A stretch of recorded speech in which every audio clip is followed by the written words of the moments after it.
예수님 맞을 준비를 하자라는 주제로 12월 달 동안에 성탄의 메시지를 여러분과 함께 나누고 있습니다. 성탄절이 되면은 다양한 장르의 성탄 캐롤과 찬양을 들을 수가 있습니다. 너무나 감사한 거죠. 온 세계의 어떤 곳이든지 성탄의 메시지가 찬양을 통해 흘러나오고 있습니다. 노래란 것은, 음악이란 것은 우리의 사람의 마음을 회복시켜주고 치료해주는 하나님의 선물입니다. 저는 이 성탄이 가까우게 되면 즐겨 듣는 찬양이 있는데요, 프랑스의 아돌프 아담이란 분이 지은 오 거룩한 밤, 오 홀리 낫이라는 곡입니다. 저는 이제 한 분만 들으면 그러니까 유명한 성악가들 돌려가면서 듣는데 은혜가 되고 마지막에 막 절정으로 갈 때 막 전율을 느낍니다. 너무너무나 귀한 곡인데요, 이 성탄절의 이 찬양은 정말 우리에게 복음의 능력을 경험하게 합니다.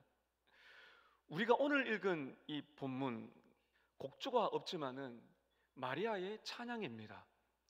이 마리아의 찬양의 내용을 보면서 많은 학자들은 최고의 성탄 노래와 같다라고 말을 합니다. 그래서 우리가 묵상하며 연구할 필요가 있는데요, 알시 스프로울이라는 분은 이 찬양이 얼마나 중요한가를 이렇게 말을 하고 있습니다. 마리아는 영혼의 가장 깊은 곳에서 노래를 불렀습니다. 이것은 기도 중의 기도입니다. 마리아가 이 기도의 노래에서 말하는 것은 자신의 존재의 깊은 곳에서부터 하나님이 높임을 받기를 원한다는 것입니다. 그녀는 하나님을 향한 깊은 사랑의 모델입니다. 우리는 성탄을 맞이하면서 많은 내용의 찬양을 부를 수가 있습니다. 그러나 우리가 오늘 눈여겨봐야 될 최고의 찬양 중의 찬양이며 기도 중의 기도인 이 마리아의 찬양, 이 위대한 찬양을 이제 우리가 불러야 되거든요. 그래서 이것을 우리가 연구하는 이유는 이 마리아의 찬양이 이제 나의 찬양이 되도록 만드는 것입니다. 이번에 여러분 성탄을 맞이하면서 저와 여러분의 영혼 깊은 곳에 성탄의 찬양이 넘치시기를 바랍니다. 오늘 마리아가 부른 찬양이 왜 최고의 찬양인가 세 가지를 말씀드리면서 이 마리아의 찬양이 저와 여러분의 찬양이 되기를 바랍니다.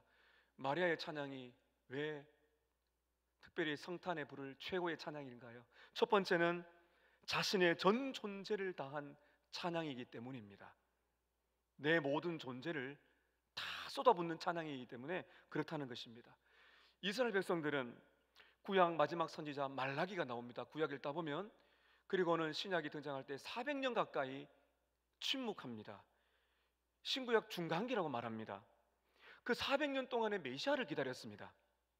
하나님의 정하신 때가 되자 하나님은 천사 가브리엘을 보내서 하나님이 선택한 장소인 나사렛에 선택한 여인 처녀 동정녀 마리아에게 복된 성탄의 메시지를 증거해 주셨습니다.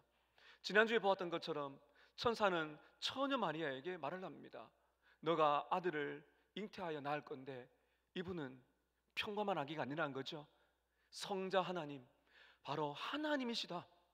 하나님이 사람이 되신다는 거죠. 완전한 하나님, 완전한 인간이라는 것입니다. 이걸 성육신이라 그럽니다. 이분은 만왕의 왕, 이 세상의 모든 왕들보다 뛰어난 만왕의 왕이시고, 그리고 이분은 예수라 부르라, 바로 우리의 죄에서 구원할 구주 예수라 부르라고 하셨던 것입니다. 마리아는 천사의 말을 믿었습니다. 그리고는 그 말대로 순종하겠다고 했습니다. 지난번에 보았던 1장 38절에 보면 마리아가 이렇게 말을 하죠.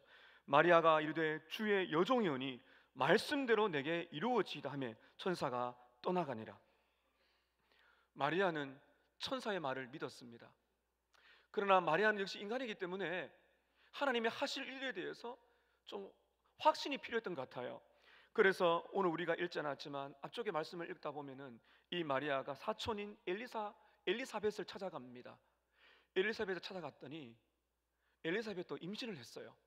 늙은 여인인데 임신을 못한다 그랬는데 하나님의 능력과 은혜로 임신을 했어요. 그 아이가 바로 세례 요한입니다. 엘리사벳이 그 마리아가 만났는데 복중에 있는 세례 요한이 뛰었다 이렇게 말하면서 엘리사벳이 마리아에게 너는 구주의 어머니가 되었구나라고 축복을 해줍니다. 하나님께서는요, 우리의 부족함을 잘 아십니다. 단번에 딱 믿으면 좋겠지만은 우리는 좀 시간이 필요한 것 같아요. 그래서 말씀을 듣고 하나님이 환경을 이끌어 가시는 것을 보게 되면 우리에게도 믿음이 생기는 것입니다. 마리아가요, 천사의 말을 듣고 또 사촌 엘리사벳을 만나서 주고받는 대화 속에서 하나님의 말씀이 진짜구나, 하나님의 말씀은 살아 역사하는구나, 하나님이 말씀하시면은 불가능이 없다는 것을 마리아가 확신하게 되었습니다. 이때 마리아의 마음이 뜨거워집니다. 그리고는 이 마음 깊은 곳에서 입을 통해서 최고의 고백이 나오게 되는데요. 여러분, 이것이 46절, 47절에 짧지만은 한번 읽어봤으면 좋겠어요. 무엇이 우리를 감동시키는 최고의 찬양인가요? 같이 한번 읽도록 하겠습니다. 시작. 마리아가 이르되 내 영혼이 주를 찬양하며 내 마음이 하나님 내 구주를 기뻐하였음은. 표현이 보면요, 내가 하나님을 찬양합니다, 내가 하나님을 믿습니다, 이런 고백이 아니고요, 내 영혼이 주님을 찬양하고 내 마음이 하나님 내 구주를 기뻐합니다, 이렇게 말하고 있는데, 성경에 보면 이 영혼과 마음이라는 단어가 그냥 나오는 것이 아닙니다. 영혼과 마음이라는 것은 같은 뜻으로 볼 수가 있는데, 한마디로 말하면은 내 전인격, 내 전 존재, 내 마음, 내 생각, 내 뜻, 내 정성, 내 힘, 내 생명을 다한다는 것이 내 영혼과 마음이라는 겁니다. 여러분, 이런 찬양 해보셨습니까? 이런 노래 불러보셨습니까? 여러분, 우리는 지정의를 가진 인격입니다. 우리가 예배를 드릴 때 앞에 여러분이 들어오시게 되면 은혜라는 찬양이 나오면서 우리 서문화교회 사면 선언문이 지나가죠. 복음을 알고 복음을 기뻐하고 복음을 살고 퍼뜨리자. 이게 복음을 아는 것. 근데 우리가 말씀을 듣고 깨닫잖아요. 아는 것으로 끝나지 않아요. 반드시 생명력은 마음으로 옵니다. 마음이 감동이 옵니다. 마음의 기쁨, 감격, 감사, 눈물, 이게 정말 우리에게, 그러면서 우리의 삶의 의지가 바뀌는 거죠. 지금 마리아가 이것을 말하고 있는 것입니다. 여러분, 그래서 우리가 하나님께 예배를 드리고 말씀을 듣는 것은요, 그냥 듣고 지나가는 것이 아니에요. 무엇이 은혜를 받았다고 말할 수가 있나요? 내가 말씀을 깨닫는 것입니다. 하나님을 알아가는 것입니다. 내가 누구인지를 아는 것입니다. 내가 왜 이 땅에 존재한지를 아는 것입니다. 왜 예수님이 이 땅에 오셨는지를 아는 것입니다. 근데 제대로 알게 된다면 반드시 거기에는 내 감정이, 거룩한 감정이 생산이 됩니다. 마리아가 말하잖아요. 내 영혼이, 내 마음이 하나님을 찬양하며 기뻐합니다. 이 거룩한 감정이 얼마나 놀라운가 마리아가 이렇게 표현을 하고 있죠. 다시 한 번 말씀 보시기 바랍니다. 내 영혼이 주님을 찬양합니다. 찬양합니다는 단어가 참 번역이 좀 아쉬운데요, 이 찬양하는 단어가 영어로 보면 magnify, 헬라어로 보면 메갈루노. 메가가 뭐예요? 메가, 크다는 거잖아요. 이게 어떤 의미인가 하면은 높이다, 크게 만들다, 이거를 그냥 간단히 말하면 찬양하다, 이렇게 나와 있는 겁니다. 여러분, 이게 어떤 의미인가 하면요, 여러분, 메가톤급 폭탄 아세요? 내 마음에 폭탄이 터지는 거거든요. 이 폭탄이 그냥 작은 게 아니라요, 메가톤급으로 내 마음에서 막 견딜 수 없는 감격과 경의와 찬탄과 그러한 막 넘치는 엄청난 폭발력으로 메갈루노, 매그니파이, 하나님을 높입니다. 하나님은 위대하십니다. 이걸 한마디로 하나님께 영광을 돌린다고 그렇게 말을 하고 있는 것입니다. 마리아는 자기의 존재 깊은 곳에서 한 분을 향한 갈망이 있습니다. 여러분, 그런데 우리가 인생을 살아보면 엉뚱한데 메가톤 폭탄이 터집니다. 나를 자랑하거든요. 이게 굉장히 중요한 겁니다. 여러분, 내가 얼마나 중요해요. 내가 너무나 중요하기 때문에 누가 나를 좀 비웃거나 내 자존심을 상하게 하면 폭발하잖아요. 그런 폭발을 하면 안 되겠죠. 지금 마리아가 말하는 건요, 내가 중심이 되고 내가 높임 받는, 그럴 때 내가 너무 기뻐하고 자존감 올라가면서 그렇지 말고 말하는 그런 것이 아닙니다. 내 영혼이 누구를 찬양합니까? 주님을 찬양하는 거죠. 그분이 누군가 하면 바로 하나님 자신을 말하는 것입니다. 근데 우리가 생각해 보게 되면 좀 이해가 안 되는 부분이 있어요. 하나님은 전능하시고 무한하신 분이세요. 우리가 높여드려야 하나님의 존재감이 드러나는 것이 아닙니다. 하나님은 하나님이신 줄로 믿습니다. 하나님은 전능하시고, 하나님은 전지하시고, 하나님은 온 세상의 모든 것을 통치하시는 만왕의 왕이세요. 그분이 부족한 게 없으세요. 그분은 풍성하세요. 그런데 여러분, 이것은 우리가 하나님을 그렇게 만들어 드린다는 것이 아니고요, 하나님이라는 존재를 바르게 알게 된다면, 예수 그리스도를 내가 진짜 만나게 된다면 내 안에 멈출 수 없는, 바로 그분을 높이고 싶은 내 안에 예수가 계세요. 내가 예수를 만났어요. 그분은 하나님이십니다. 그분은 구주십니다라고 말하는 메가톤급 같은 폭발력이 내 마음 안에 일어나게 된다는 것입니다. 하나님이 높임을 받기를 원하는 갈망. 사랑하는 여러분, 이런 찬양 해보셨습니까? 이렇게 질문을 던져볼 수 있을 것입니다. 무엇이 여러분의 마음을 뜨게 만드십니까?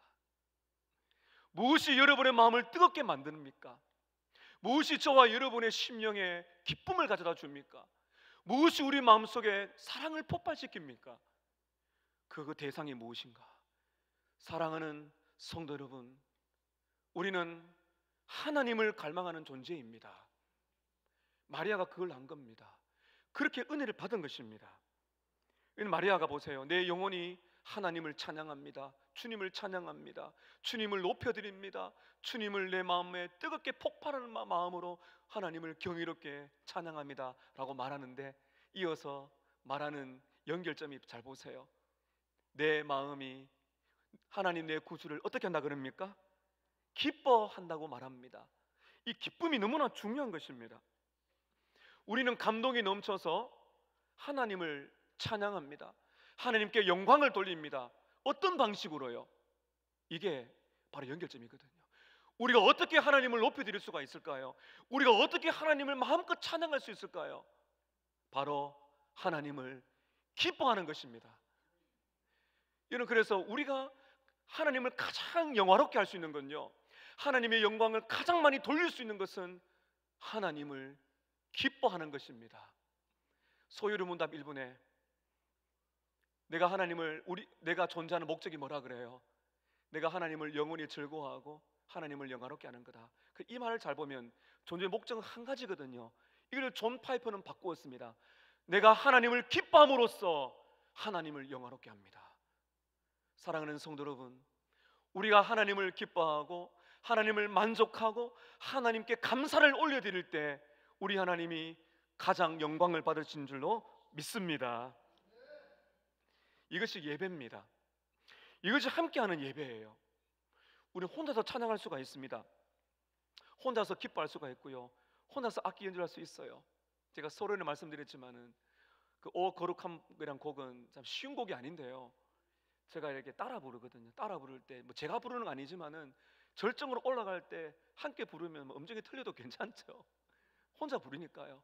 너무너무 감사해요.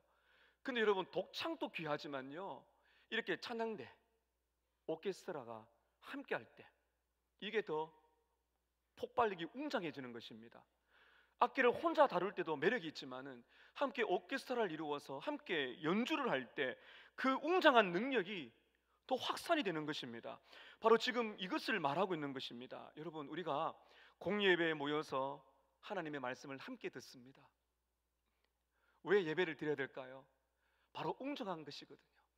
함께 말씀을 듣고 함께 찬양할 때요, 우리의 마음이 함께 뜨거워지고 열정이 타오르는 것을 경험하는 것이 바로 우리의 예배인 줄로 믿습니다. 존 칼빈은 이런 말을 했습니다. 온 세상을 보세요. 온 세상은 하나님을 찬양하는 극장과 같습니다. 하늘과 산과 바다, 이 자연 만물을 보면 하나님이 살아계신 창조자의 영광을 높여드리고 있는 극장입니다. 근데 그 다음 말합니다. 그런데 교회는 극장 중앙에 있는 오케스트라와 같다. 교회는 찬양대와 같다. 사랑하는 여러분, 우리가 모여서 찬양할 때 가슴 뜨거운 찬양과 기쁨이 넘치기를 축복합니다. 종교의 개혁자 마르틴 루터의 말을 여러분께 하고자 합니다. 이 종교 개혁은 본질로 돌아가는 것이거든요. 복음으로, 그래서 종교개혁자들은 성경 번역을 많이 했습니다. 마르틴 루터는 독일어로 성경을 번역했습니다. 성도들이 스스로 성경을 읽고 연구하고 그 말씀을 묵상하도록 만들어 준 겁니다. 위대한 일입니다. 근데 마르틴 루터가요, 이 성경 번역과 더불어서 했던 위대한 업적 중에 또 하나가 있습니다. 그것이 무엇인가 하면 개신교의 찬송의 시대를 열었다는 것입니다. 수많은 찬송을 작사하고 작곡을 했는데 이 마르틴 루터가 뭐라고 말하고 있는가 하면 이렇게 말합니다. 음악이란 것은 하나님의 선물이며 축복입니다. 하나님의 말씀 다음으로 음악은 가장 높이 칭송을 받아야 될 것입니다. 나는 찬양을 듣고 부를 때 그 음악의 찬양은 자주 나를 소생시키고 무거운 짐을 해방시켜 주었고, 슬픔이 변하여 평안을 가져다 주었고, 절망이 변하여 용기를 가져다 주었습니다. 성탄을 맞이하면서 여러분 찬양을 많이 부르시고 찬양을 많이 들으시기를 바랍니다. 루터는 또한 이렇게 말을 합니다. 내가 집에 혼자 있을 때는 내 안에 따뜻함이나 활기가 없지만 교회에 다수가 함께 모이면 내 마음속에 불이 붙고 그 불이 활활 타오릅니다. 오늘 여러분 이 자리에 오실 때 혹시 마음이 식어버리지 않으셨습니까? 감동이 사라지고 혹시나 그냥 이렇게 예배에 오지 않으셨습니까? 오늘 이 시간에 함께 드리는 공예배를 통해서 성령께서 우리 전체의 마음을 불로 뜨겁게 하듯이 찬양의 열정으로 함께 하시길 바랍니다. 이걸 가지고 가셔야 돼요.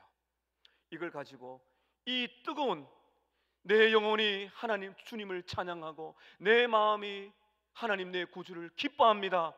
메가톤급과 같은 이 열정과 기쁨의 경이로움, 위대한 찬양이 내 마음속에 함께 누려지고 이 뜨거운 불이 우리의 가정으로 일터로 함께 나갔을 때 여러분 공예배와 우리의 개인의 경건이 이토록 놀라운 것입니다. 가정 예배 드리실 때 이 불이 살아있기를 바라고, 여러분이 예배를 드리고 나가셔서 개인적으로 살아가는 현장 속에서 이 찬양의 불꽃이 살아있기를 바랍니다.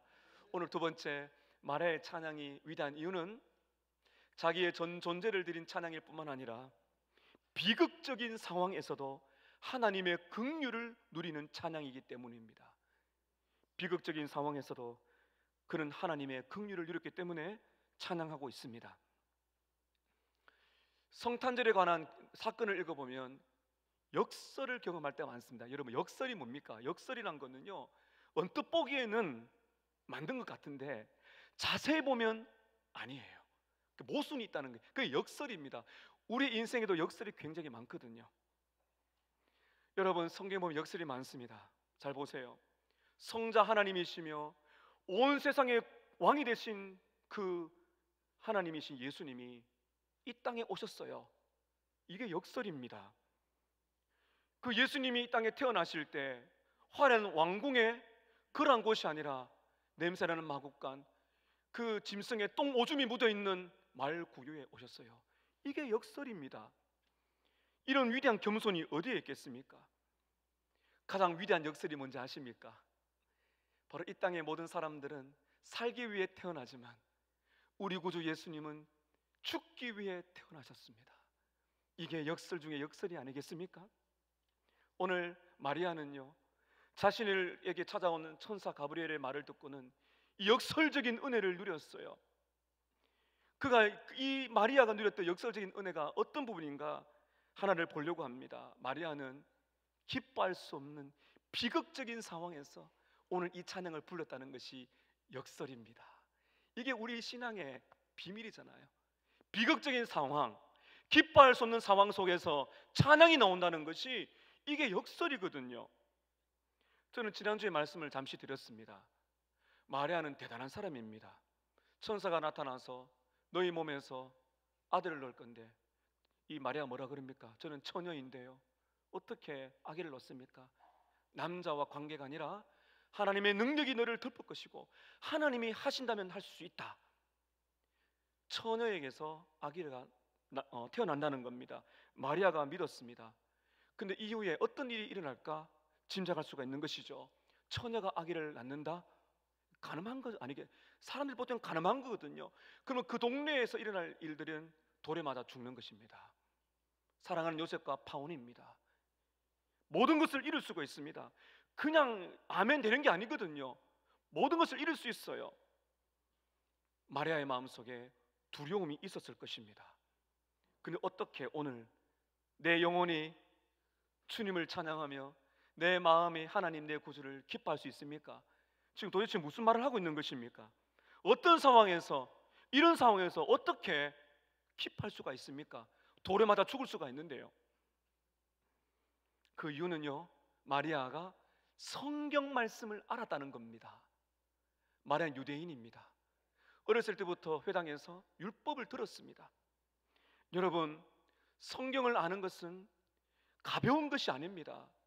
지식을 쌓는 것이 아닙니다. 저와 여러분이요, 당장에는 어떨지 몰라도 하나님의 말씀을 듣고 묵상하고 암송하고 누리게 될 때 그 말씀이 결정적인 순간에 생각이 나는 줄로 믿습니다. 그 능력이 나타나게 되거든요. 오늘 마리아에게 그 일이 일어난 겁니다. 마리아는 유대인입니다. 오랫동안 메시아를 기다렸습니다. 그 메시아를 기다렸는데 그 메시아가 자기를 통해 온다는 거죠. 이 기막힌 소식을 들은 것입니다. 50절에서 55절을 보게 되면 마리아가 성경 하나님의 말씀이 약속이 이루어졌다는 것을 알게 됩니다. 다시 말하면 하나님의 약속의 말씀, 성경 말씀이 거짓말이 아니라 진짜구나 하는 것을 믿게 된 것입니다. 50절부터 보십시오. 긍휼하심이 두려워하는 자에게 대대에 이르는도다. 그의 팔로 힘을 보이사 마음의 생각이 교만한 자를 흩으셨고 권세 있는 자를 그 위에서 내리치셨으며 비천한 자를 높이셨고 줄이는 자를 좋은 것으로 배불리셨으며 부자는 빈손으로 보내셨도다. 54절 55절 우리 함께 읽도록 하겠습니다. 시작. 그 종 이스라엘을 도우사 긍휼히 여기시고 기억하시되 우리 조상에게 말씀하신 것과 같이 아브라함과 그 자손에게 영원히 하시리로다 하니라. 50절에 보면 마리아가 뭐라 그래요? 하나님의 긍휼하심, 이걸 발견한 겁니다. 하나님의 긍휼이 무엇입니까? 이게 54절 보세요. 이스라엘을 도우셔서 긍휼히 여기시고 그 다음에 뭐 하시되? 기억하셨다. 그래서 55절에 보면 우리 조상에게 말씀하신 것 같이 아브라함과 그 자손에게 영원히 하신다. 이 말을 한마디로 말하면 아브라함과 이삭과 야곱과 다윗 이어서 구약의 백성들이 예언된 그 예언된 수백 년 예언된 메시아가 온다는 약속을 하나님이 어떻게 하셨다고요? 성취하셨다는 것입니다. 구주 예수님의 탄생이 갑자기 이루어진 것이 아니고 여러분 성경의 창세기 3장 15절부터 시작됩니다. 이게 원시 복음이라 하거든요. 이 마귀와 여자의 전쟁으로부터 나옵니다. 창세기 3장에서 창세기 요한계시록까지 다 예수님이 중심된 이야기거든요. 구주 예수님의 탄생이 갑자기 이루어진 것이 아니라 하나님의 정하신 때, 하나님의 정하신 장소에 오셨다. In His time. 하나님의 때에 완벽하게 때가 되려면 예수님이 오셨다. 자기 백성을 잊지 않으셨습니다. 여기 보면 긍휼히 계셨다. 여러분, 긍휼한 단어가 중요합니다. 은혜와 긍휼을 비교해 보면 압니다. 은혜란 것은 받을 자격이 없는 사람들에게 주시는 하나님의 사랑의 선물입니다. 긍휼이란 것은요, 불쌍히 계셔서 친히 고통을 해결해 주는 것이 긍휼입니다. 우리 예수님은 이 땅에 오셨습니다. 오셔서 뭘 하셨습니까? 팔짱 끼고 잘 살아라 말하지 않으셨습니다. 그분은 하나님이 사람이 되셨습니다. 가난을 경험하셨습니다. 배고픔도 아셨습니다. 배신도 당하셨습니다. 인생의 어두운 골짜기를 지나가셨습니다. 십자가에서 피 흘려 죽기까지 죽음을 맛보셨습니다. 그것이 긍휼입니다. 사랑하는 여러분, 이 말씀이 우리에게 얼마나 중요한가요? 하나님은 절대로 우리를 잊지 아니하신 줄로 믿습니다. 긍휼이 많으시기 때문입니다. 우리는 하나님을 잊을 때가 많습니다. 힘들고 어려울 때 하나님의 사랑을 의심합니다. 하나님을 잊고 삽니다. 참 죄송한 말씀이지만 우리가 그럴 때 많지 않습니까? 하나님을 의식하지 않고 살아갈 때도 있습니다. 비극적인 사건이나 힘들고 어려운 일이 오게 되면 우리는 낙심하고 절망합니다. 그럴 때가 여러분 얼마나 많습니까? 그럴 때 우리가 해야 될 일은요, 마리아처럼 하는 겁니다. 마리아가 어떻게 이 비극적인 상황 속에서도 기뻐할 수가 있었습니까? 하나님의 약속의 말씀을 믿었기 때문입니다. 긍휼. 사랑하는 여러분, 12월 맞아서 우리의 바람은 이제 좀 아파하는 고통이 끝났으면 좋겠고 새날을 맞이하고 싶은 마음이 있겠지만, 우리는 지난 인생을 돌아볼 때 그렇지 않다는 걸 압니다. 여전히 아프고 여전히 힘이 들고 어쩌면 인생의 무거운 짐을 또 내년을 맞으면서 가야 될 줄 모릅니다. 그러나 사랑하는 여러분, 걱정하거나 염려하지 마시기를 바랍니다. 왜냐하면 하나님은 우리를 긍휼히 여기시기 때문입니다. 아픔을 아시기 때문입니다. 그게 예수님을 보는 거죠. 왜 하나님이 인간이 되셔야 됩니까? 그분이 왜 배고픔을 누리셔야 됩니까? 그분이 왜 배반을 당하시고 창에 찔림을 받고요, 살찜이 떨어지고 뼈가 꺾이는 그런 채찍을 맞으셔야 될까요? 긍휼이 많으시기 때문입니다. 하나님은 우리를 잊지 아니하십니다. 이게 성탄의 메시지입니다. 그러므로 사랑하는 여러분, 긍휼이 많으셔서 우리를 잊지 아니하시고 영원히 기억하시고 하나님의 약속의 말씀은 반드시 이루시는 그 신실한 하나님을 믿으시면서 주님을 높여드리시고 기뻐하시는 여러분 되시기를 바랍니다. 마지막 세 번째로, 마리아의 찬양이 위대한 이유 세 번째는요, 비천한 자에게 임하는 은혜의 찬양이기 때문입니다. 비천한 자에게 임하는 은혜의 찬양이기 때문입니다. 마리아는 이스라엘 백성들에게 메시아를 보냈다는 그 구원의 약속을 믿었습니다. 이게 얼마나 기쁜지 모릅니다. 그런데 여기에서 그치는 것이 아니고요, 마리아는 자기 사건을 깨달았다는 거죠. 자기에게 일어난 일, 이 놀라운 구원이 자기에게 일어났다는 거예요. 여러분, 아무리 좋은 소식이 있어도요, 내 사건이 안 되면 진짜 그 기쁨을 모르는 거 똑같습니다. 오늘 말씀 다시 한번 보실까요? 46절에서 49절까지 보시게 되면 마리아가 자기 이야기를 합니다. 보세요. 마리아가 이르되 내 영혼이 주를 찬양하며 내 마음이 하나님 내 구주를 기뻐하였으면 내 영혼이 내 마음이 내 구주를 기뻐한다. 48절에 그의 요정의 비천함을 돌보셨다. 나는 비천한 죄인입니다라고 말하는 것입니다. 그 다음 잘 보십시오. 비천한 죄인이지만 보라 이제 후로는 만세의 나를 복이 있다 이끌으리로다. 49절입니다. 능하신 이가 큰 일을 누구에게 행하셨다고요? 누구에게요? 이게 중요한 것입니다. 성탄절이 저와 여러분 개인에게 어떤 의미가 있습니까? 마리아는 그걸 안 겁니다. 비천한 나, 이거는요, 사회적으로 경제적으로 신분적으로 위치가 비천할 또 맞습니다. 아무도 돌아보지 않는 벽촌, 그 골짜기에 있는 나사렛, 누가 거기에 주목할까요? 거기에 처녀, 10대 처녀, 가난한 처녀, 누가 주목할까요? 그러나 이 인생의 주님이 찾아오셨다는 겁니다. 더 중요한 영적인 의미입니다. 비천하다는 것은 나는 은혜를 받을 만한 자격이 없는 죄인이다. 그것이 비천하다는 겁니다. 어떤 은혜를 그가 노래하고 있습니까? 성자 하나님이시며 세상의 구주가 되시고 온 세상의 왕이 되신 그 하나님께서 자기 몸을 통해서 오신다는 거죠. 이게 얼마나 복된 것입니까? 또 하나가 있습니다. 자기 몸에서 메시아가 태어난다는 것이 마리아 개인에게는 얼마나 큰 영광이겠습니까? 비천한 몸에서. 또 하나가 있습니다. 자기 몸에서 태어나는 이 구주가 자기와 무슨 상관이 있다는 겁니다.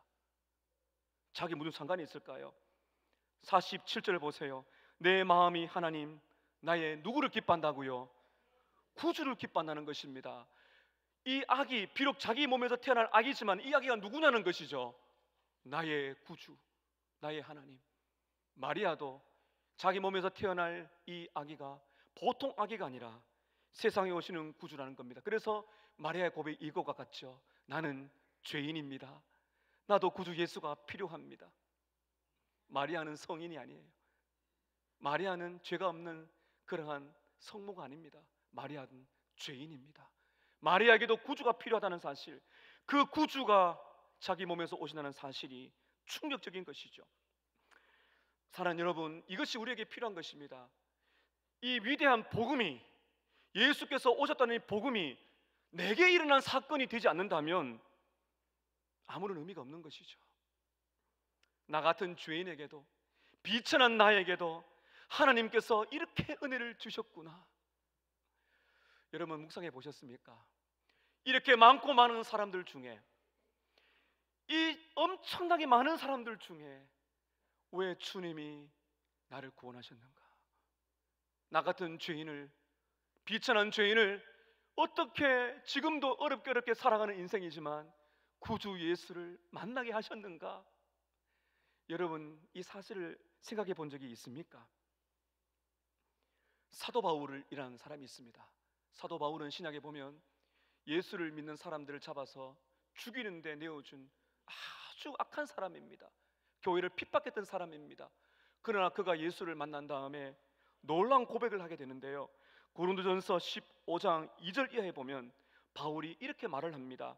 성경대로 그리스도께서 우리 죄를 위하여 죽으시고 장사 지는 바 되셨다가 성경대로 사흘 만에 다시 살아나셔서 게바에게 보이시고 후에 12 제자에게 와 그 다음에 자기 이야기를 합니다. 맨 나중에 만삭되지 못하여 난 자 같은 나에게도 보이셨느니라. 저를 한번 따라 하실까요? 비천한 나에게도 예수님이 오셨습니다. 이걸 지금 바울이 말하는 거거든요.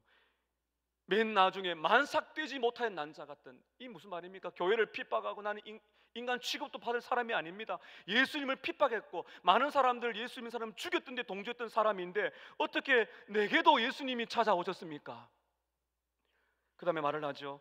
나는 사도 중에 지극히 작은 자라.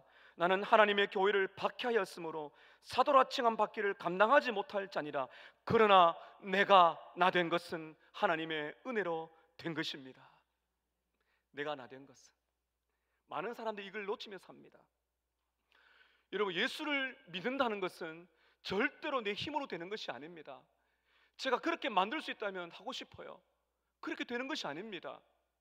하나님의 은혜가 있어야 되고요, 하나님이 천사 가브리엘을 통해서 마리아에게 자신을 보여주셨던 것처럼 하나님은 은혜와 능력으로 완악한 우리의 마음을 열어주셔야 여러분 예수를 믿게 되는 것입니다. 오늘 이 사건이, 이 기적이, 예수를 믿어지는 기적이 여러분에게 일어나기를 축복합니다. 그러면 우리가 예수를 믿고 있다면 끝인가요? 예수 믿고 있다면 끝일까요? 다람쥐 쳇바퀴 돌듯이 그냥 교회 나와 예배드리고 성경 읽고 헌금 생활하고 봉사하고 그렇게 살다가 천국 가는 거, 그게 정말 주님이 우리에게 원하시는 예수 믿는 사람의 모습일까요? 우리에게 오늘 필요한 것은 이것입니다. 나에게도 보이셨다는 겁니다. 나 같은 죄인에게, 비천한 나에게도 예수가 오셨다. 이 감격이 내 안에 살아있는가? 이게 성탄절에 주님이 우리에게 물어보시는 겁니다. 옆에 여러분 우리가 성경책을 끼고 다닌다고 해서 그것이 정말 우리가 예수 믿는 사람의 특징일까요? 우리 주님이 뭘 원하실까요? 우리가 도대체 어떤 존재였습니까? 우리가 구주 예수를 알기 전에는 우리는 죄의 노예였습니다. 죄를 사랑했습니다. 어두움에 빠져 살았습니다. 진노의 자녀였습니다. 영원한 멸망이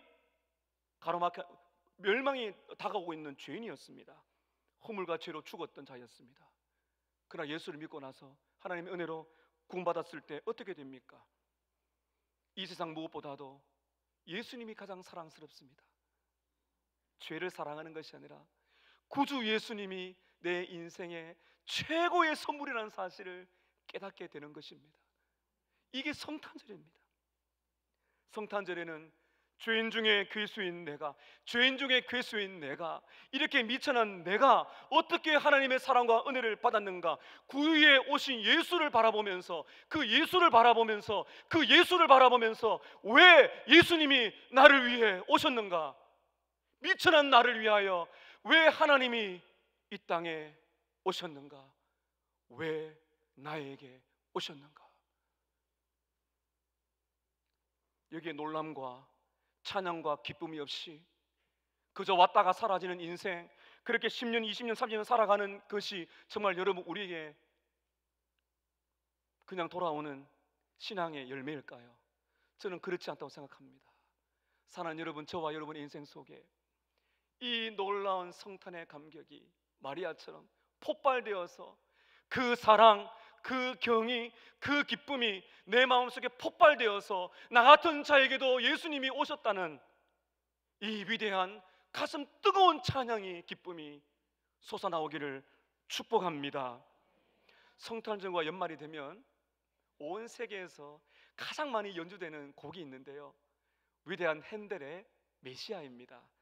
할렐루야 부를 때는 다 같이 일어서는 그 유명한 메시아는 이 핸델이 어려울 때 지은 곡으로 알려져 있습니다. 전성기를 지나서 은퇴를 앞둔 시기였습니다. 독일에서 태어난 핸델이 이탈리아로 넘어가서 이 곡을 작곡하면서 인기 가도를 달렸어요.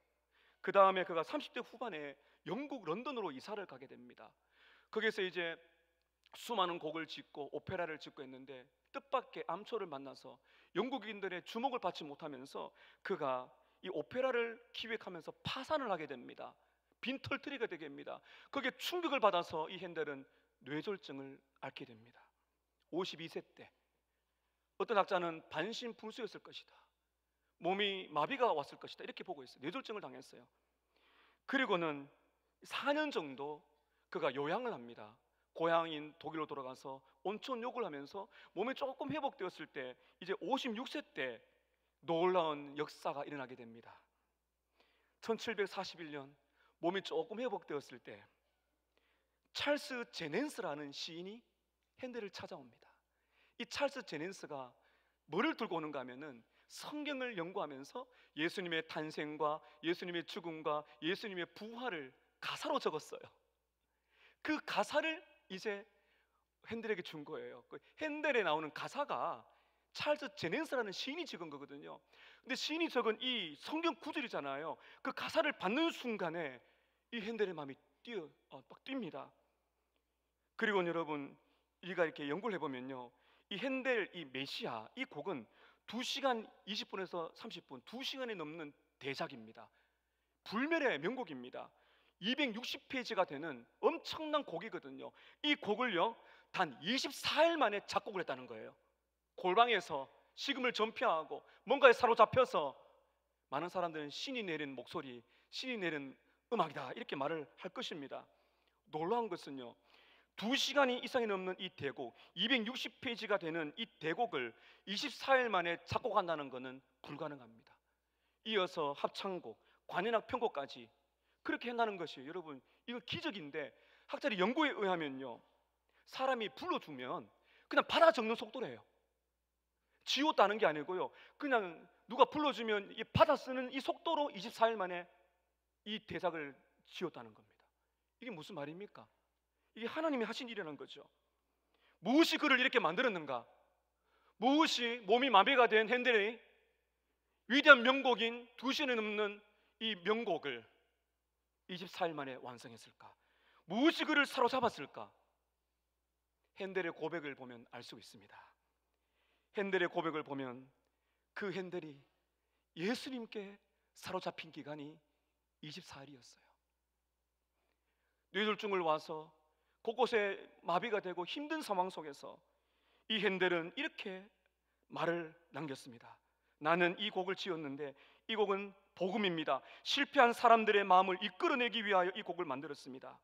나는 내가 천국을 봤다고 생각했고 하나님을 대면했다고 생각합니다. 하나님이 나를 찾아오신 것과 같았습니다.